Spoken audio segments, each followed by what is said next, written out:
As I Unfold You in Petals is a new graphic novel from acclaimed taiko Dene writer Richard Van Camp. It came out the 25th of April. This prolific author makes his home in Edmonton, and he explores Indigenous culture and heritage in his storytelling, which is infused with wry wit.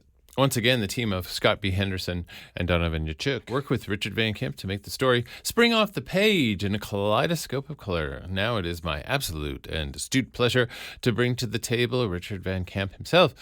Good afternoon, Richard. Well, I'm really excited to talk to you, Tony. And I'm really excited to talk to you. How does it feel to have this new child out in the world?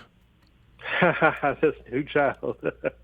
Well, I'm grateful, Tony, because I'm with a very important publisher, Highwater Press. I think Highwater Press is publishing some of the most important illustrated literature today.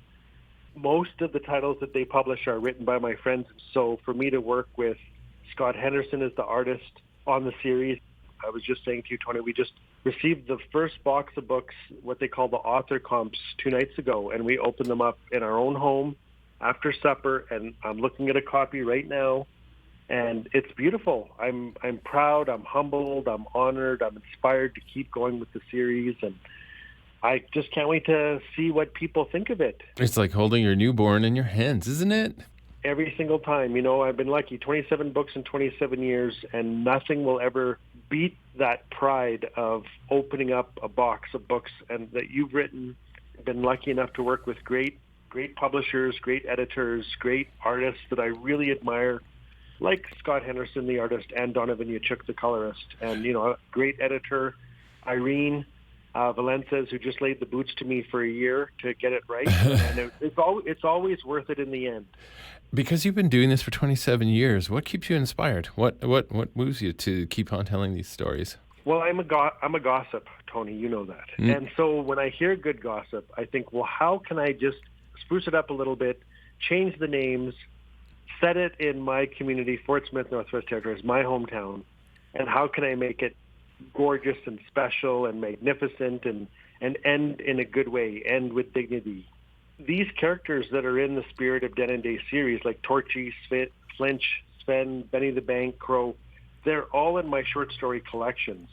This is really my first chance to really show them as illustrated comic book characters. And so that's why the world building and the character building is so easy for me, because I've been working with them for years. I just wanted to ask you specifically, what inspired this story, As I Unfold You in Petals, initially? Well, our town, Fort Smith, Northwest Territories, is very famous for gambling. And I had heard a story about a family losing their home in a card game. And I just can't imagine, imagine, Tony, you're a little kid, you're sleeping, you wake up and your mom's crying and she says, pack up. They're coming for the house in 3 days. Dad lost the house in a card game. And that always stuck with me. What is that feeling like? And then I was thinking about how I'd heard a story of a family outside of Fort Smith in a little community called Fort Fitzgerald, where one morning they'd gone to the banks of the Slave River and they found little plates, a little quiver of arrows, and a little bow. And they felt that they had surprised the little people and that they were watching. And so out of respect, they left that place alone. And that stuck with me. And so usually how books percolate is when I hear a strange or unique or really beautiful, enchanting story, I usually braid it with about 17 other enchanting stories. And then, for me to set it up in my community, Fort Smith, Northwest Territories, where I was born and raised, I'm so happy to see the Slave River and the rapids and the pelicans and the water tower. I'm so happy to see our museum. I'm so happy to see the town that I walk every night before I go to sleep. In my dreams, just before I go to sleep every night, I go, let's just go for a little walk in my community, the way that I remember it. When you opened up the pages, the flaps to this book, and you were skimming through it, looking at the beautiful artwork, is it what you imagined? Did you have a say in the look and feel of these illustrations, this graphic novel? Well, the best part, if I could just say, I don't know how much time we have, but I'll say this. The best part of writing a graphic novel is you don't need a soundstage. You don't need $2.2 million in 7 years to assemble cast and crew, producers. You don't have to do all that. The best part is it's always about, for me, it's 6 panels per page. and it's working with, Scott Henderson. And the graphic novel series, or writing illustrated literature or comic books, it's really a procedure of no surprises. So first, Scott sends me the character designs because Scott's not from the Northwest Territories. Mm-hmm. And I get to approve that, which is lovely because Scott's fantastic. And then we get the thumbnails, which is just the rough sketches.